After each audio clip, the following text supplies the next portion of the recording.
Incwadi kaEsteri, isahluko sesithandathu, iyafundeka. Ngobo busuku bemka ababakho ubuthongo kukumkani. Wathi maziziswe iincwadi zezikhumbuzo zemicimbi yemihla. Zamana zileswa phambi kokumkani.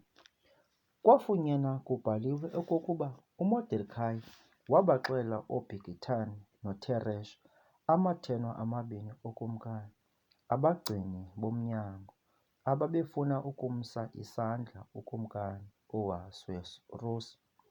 Wathi ukumkani, wenzelwe mbeko nina nabukhulu buni na uModekhayi ngenxa yoko? Wathi amadodana akwakumkani ebelungiselela kuye, akenzelwanga nto. Wathi ukumkani, ngubani na osentendelezweni? Ke kaloku uHamani ebengena entendelezweni engaphandle yendlu yokumkani, esiza kuthi kukumkani makaxhonywe uModekhayi emthini ebemlungiselele wona. Athi amadodana akwakumkani kuye, nankuya uHamani emi entendelezweni. Wathi ukumkani, makangene. Wangena ke uHamani. Wathi ukumkani kuye, makwenziwe ntoni na kwindoda athanda ukuyibeka embekweni ukumkani? Wathi uHamani entliziyweni yakhe, ukumkani angathanda ukubeka bani na embekweni agqithe mna? Wathi uHamani kukumkani, indoda athanda ukuyibeka embekweni ukumkani mabazise isambatho sobukumkani ambatha sona ukumkani, nehashe akhwela kulo ukumkani, lubekwe entlokweni yayo ukhonkco lobukumkani.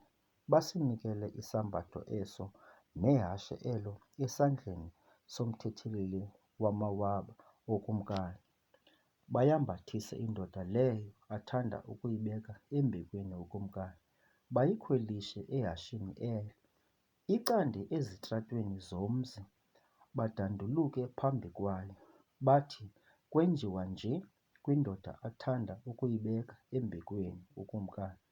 Wathi ukumkani kuHamani, ncama, uthabathe isambatho eso nehashe elo, njengoko uthethileyo, wenje njalo kuModekhayi umYuda, ohleli esangweni lokumkani.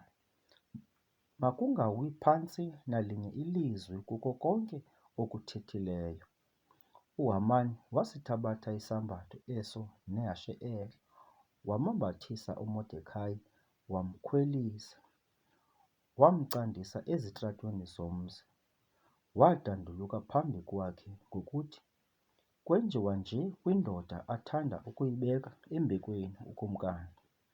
Wabuya uModekhayi weza esangweni lokumkani. Ke uHamani wangxama waya endlini yakhe ethe matsha-matsha, egqubuthele intloko. UHamani wamcacisela uZereshe umkakhe nezithandana zakhe zonke, konke okumhleleyo. Zathi kuye izilumka zakhe noZereshe umkakhe, ukuba ungowembewu yamaYuda uModekhayi lo, uqaleleyo ukuwa phambi kwakhe, akunakumthini na? Ke wowa uwile phambi kwakhe. Bathe basathetha naye, kwafika amathenwa okumkani, bamngxamisa ukumsa uHamani esidlweni ebesenzele uEsteri.